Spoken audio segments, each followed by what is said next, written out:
Olá, o Inteiro Teor está começando agora. Sejam bem-vindos! Nesta edição vamos falar sobre as consequências para um candidato de não cumprir prazos previstos em concurso público. Acompanhe ainda o desfecho do caso de uma motorista que se livrou de multas aplicadas pelo DENIT porque provou que estava em outro estado no momento da infração. Não sai daí! Candidato perde o direito de assumir cargo público porque deixou expirar prazo para posse. TRF1 entende que indícios de clonagem de veículo podem levar à anulação de multas aplicadas a proprietário que não poderia tê-las cometido. E confira as decisões mais recentes da Justiça Federal da Primeira Região no IT Notícias. Começa agora. Vem comigo!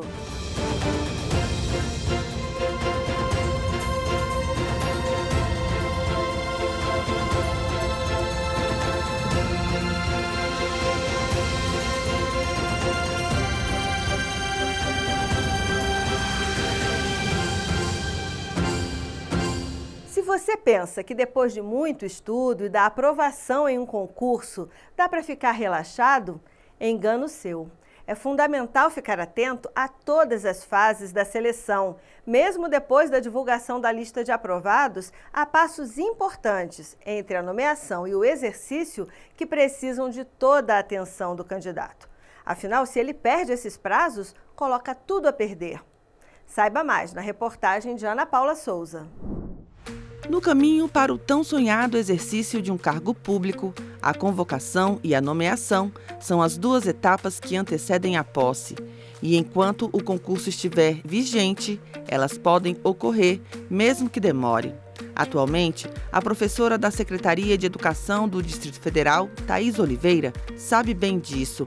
Ela esperou quase 2 anos para ser nomeada após a aprovação para o cargo. Meu concurso é de 2022, a prova foi em outubro de 2022 e a primeira nomeação aconteceu em janeiro de 2024 e aí eu fui convocada na segunda chamada, né, do concurso, que foi em junho de 2024. Então, 1 ano e meio. A sensação é realmente de ter vencido uma etapa que foi bem difícil, assim, né? Conciliar trabalho, casa, filho, né? Família, com o estudo é bem difícil. E agora eu vejo uma compensação, assim, de tudo, porque a gente fica aliviada. Thaís já sabia que, diferente dos passos anteriores, que ocorrem em datas previamente definidas no cronograma do concurso, essas fases finais podem acontecer a qualquer momento, depois da aprovação. Por isso, fez questão de acompanhar de perto as convocações e não perder nenhum prazo. Preciso acompanhar, saber de fato o que está acontecendo, né? Mesmo que demore, tem concurso que demora 5, 6 anos para poder chamar, né? Demora um tempo para homologar e demora mais outro tempo para chamar. Mas, assim, é interesse do candidato. A gente passa pela fase mais difícil, que é o estudo. E aí precisa realmente acompanhar ali o que está acontecendo, né? E não desistir. E com a internet hoje acho que fica bem mais fácil fazer esse acompanhamento, né? Alguns desses prazos estão, inclusive, previstos na lei como a 8.112 de 1990, conhecida como Estatuto dos Servidores Públicos Federais. Nela, o artigo 13 estabelece que a posse deve ocorrer no prazo de 30 dias, contado da nomeação publicada no Diário Oficial. A exceção é quando o próprio nomeado pede um adiamento por até 30 dias. Já o artigo 15 prevê que, assinado o termo de posse, o novo servidor tem 15 dias para entrar em efetivo exercício. E foi por deixar expirar o prazo para a posse que um candidato perdeu o direito de assumir o cargo público de técnico judiciário do Tribunal Regional Federal da Primeira Região. Ele foi nomeado e convocado para tomar posse por meio de uma publicação no Diário Oficial da União, 5 anos após sua aprovação no concurso, e não compareceu. Passados 30 dias da publicação em que foi nomeado, a direção do tribunal publicou um ato tornando a nomeação sem efeito. Ao descobrir o ocorrido, o candidato ingressou com uma ação na Justiça. No mandado de segurança, ele defendeu que houve violação aos princípios da publicidade, eficiência e razoabilidade, pois sua convocação teria se dado exclusivamente por meio do Diário Oficial da União. Uma alegação que, segundo o relator do caso, desembargador federal César Jatahy, foi derrubada pelos documentos apresentados pelo tribunal. A jurisprudência do STJ indica que realmente depois de tanto tempo, como ocorreu de 5 anos, não seria razoável uma intimação somente pelo Diário Oficial. Mas o tribunal efetivamente conseguiu comprovar que usou outros meios de intimação, inclusive e-mail, telegrama, etc. De acordo com César Jataí, também não houve violação ao princípio da razoabilidade. O da razoabilidade, de certa forma, está intrincado com o da publicidade, porque o que não seria razoável que o tribunal só fizesse a intimação através do Diário Oficial depois de decorridos 5 anos. Então seria razoável que ele utilizasse de outros meios. Então o tribunal, no nosso entender, observou também o princípio da razoabilidade. Infelizmente o tribunal não obteve sucesso nisso, nessa cientificação dele, e deu seguimento no chamamento do candidato seguinte, que já havia inclusive sido nomeado e tomado posse. Então ficou realmente inviabilizada a situação dele. O magistrado explica que a Lei 8.112 não prevê flexibilização de prazos para quem, mesmo sendo avisado de várias formas, não toma posse no tempo certo. Realmente, se o candidato não tomar posse naquele prazo, ele perde o direito a tomar posse. Há uma máxima no direito que é "Norbientibus non socorrite jus". O direito não socorre a quem dorme. E, infelizmente, esse candidato não observou isso e dormiu e perdeu. E a gente fica até bem sentido, é um processo que a gente julga com um sentimento realmente de tristeza, porque sabe da dificuldade de um candidato para ser aprovado em um concurso público, de estudo, etc., etc., que todos nós sabemos.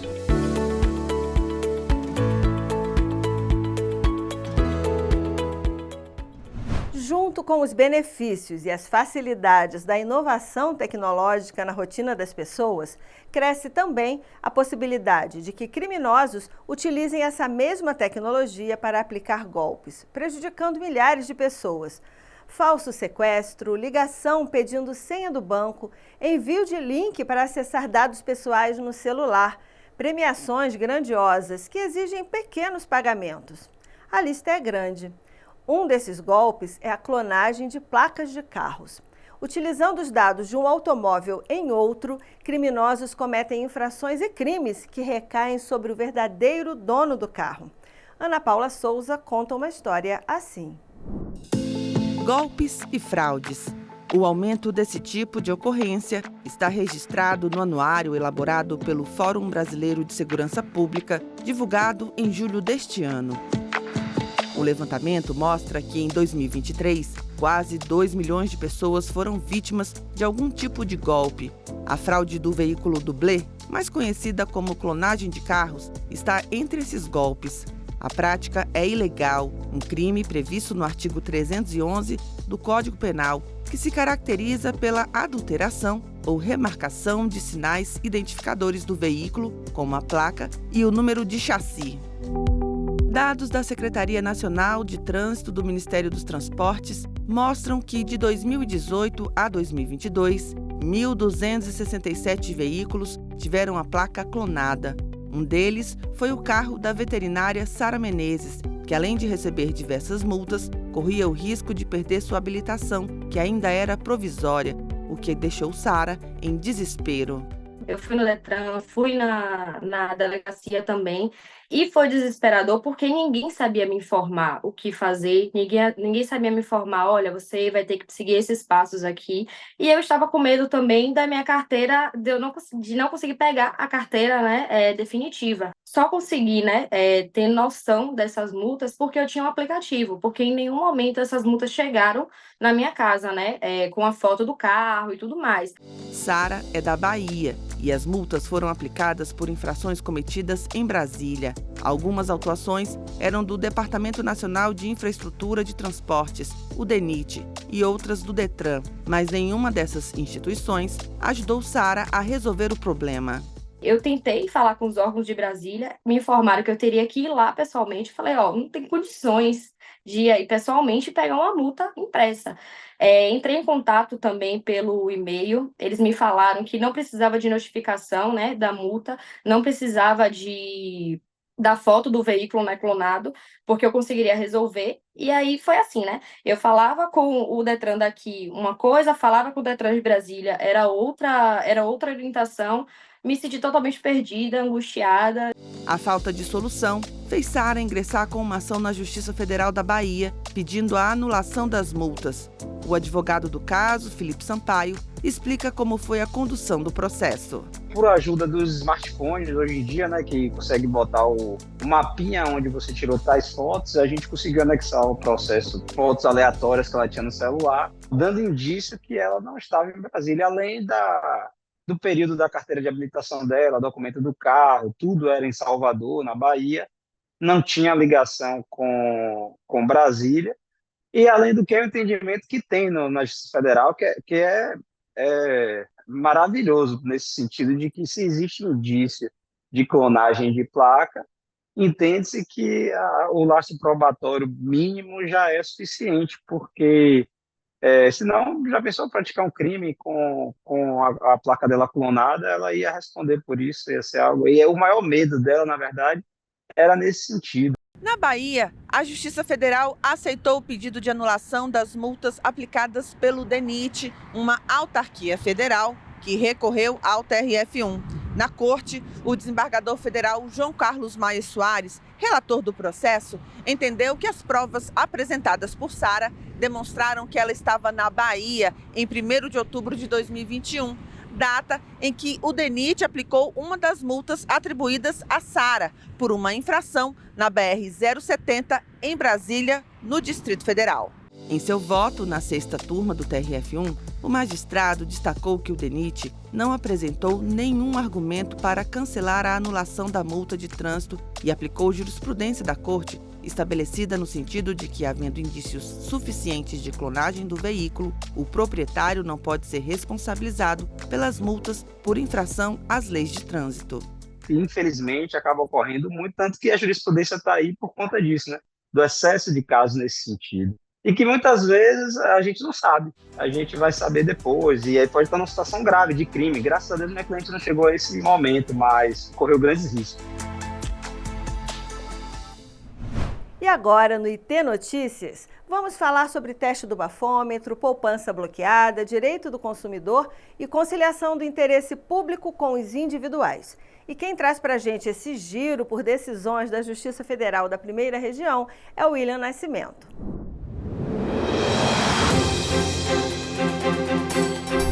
Com base no artigo 277 do Código de Trânsito Brasileiro, a 12ª turma do TRF da Primeira Região confirmou punição aplicada a um homem acusado de dirigir sob influência de álcool. Ele se recusou a realizar o teste do bafômetro quando foi abordado em uma blitz da Polícia Rodoviária Federal e alegou em sua defesa que a suposição sem provas sobre a infração cometida violaria o princípio constitucional da presunção de inocência. Mas, ao analisar o caso no TRF, a desembargadora federal Ana Carolina Roman considerou o entendimento do Superior Tribunal de Justiça de que a simples recusa em realizar o teste do bafômetro é suficiente para justificar a aplicação de multa e de penalidade administrativa como suspensão do direito de dirigir por 12 meses, determinada nesse caso. O militar da Força Aérea Brasileira, lotado em Brasília, garantiu na Justiça o direito de permanecer na capital federal para dar continuidade ao tratamento do filho diagnosticado com transtorno do espectro autista. De acordo com o processo, mesmo após ter tomado ciência da condição do filho do militar, o comando da Aeronáutica determinou sua movimentação para o estado do Rio de Janeiro. Ao analisar o caso, o relator juiz federal convocado Fausto Mendanha Gonzaga chegou a destacar que a movimentação dos militares é uma das características da carreira, não possuindo o militar, a princípio, a garantia de servir em determinada localidade ou de escolher onde exercer sua atividade. Mas para o magistrado, nesse caso, afastar o menor do pai ou dos demais parentes e da equipe multidisciplinar responsável pelos seus cuidados colocaria em risco a saúde mental da criança, sendo indicado conciliar o interesse público com os individuais. A sócia de uma empresa cuja dívida está sendo executada pela Fazenda Nacional conseguiu na Justiça a liberação dos valores bloqueados em suas contas de poupança. O relator do caso, o desembargador federal Roberto Veloso, assim decidiu por entender que os valores bloqueados encontram-se dentro da margem de impenhorabilidade prevista no artigo 833, inciso 10, do Código de Processo Civil. A ideia é garantir à parte devedora uma reserva para sua subsistência e de sua família. Em seu recurso ao TRF1, a Fazenda Nacional argumentou que, em primeira instância, não houve tempo suficiente para a apresentação de provas e ainda que os documentos apresentados não comprovam que os valores bloqueados correspondem aos das contas de poupança. Mas a 13ª turma seguiu o voto do relator, considerando que, independentemente da espécie de conta bancária, valores de até 40 salários mínimos só seriam penhoráveis nas hipóteses de abuso de má-fé ou fraude do devedor, o que não ocorreu no caso em análise. A mesma 13ª turma do TRF1 confirmou sentença da 12ª Vara da Seção Judiciária da Bahia, que considerou correta a apreensão de pacotes de arroz importados do Uruguai por uma empresa brasileira de alimentos com inscrição Indústria Nacional. A empresa pediu a liberação das mercadorias, argumentando que houve boa-fé e alegando que a penalidade de perdimento é desproporcional, bastando a etiquetagem dos pacotes para a correção do erro. Mas o relator desembargador federal Roberto Veloso entendeu que o produto importado contrariou o artigo 45 da Lei 4.502 de 64, que proíbe importar produto cuja embalagem indique produto nacional como estrangeiro, ou vice-versa. O magistrado considerou ainda que o importador é responsável pela incorreção nas embalagens, independentemente de intenção ou boa-fé, uma vez que a responsabilidade da empresa, nesse caso, é objetiva, conforme prevê o artigo 136 do Código Tributário Nacional, segundo o qual a responsabilidade por infrações desse tipo independe de culpa ou intenção.